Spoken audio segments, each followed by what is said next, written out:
Dankbaarheid. Geskryf deur Linda van den Berg.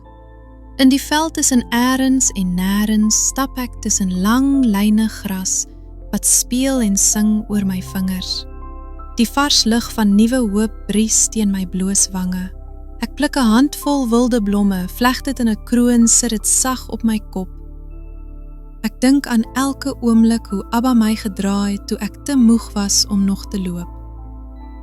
Ek onthou Abba se belofte dat ek meer as genoeg is vir hom, terwyl hemelse tale uit my binneste vloei, bars donder weer in die verte oop, diep donker wolke jaag en plons druppels neer oral om my heen.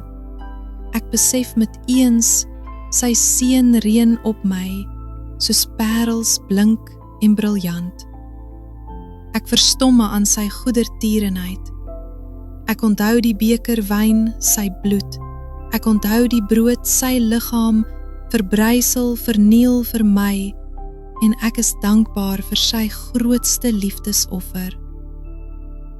'n bloedsweet, prys aan 'n kruis, vir my, vir ons.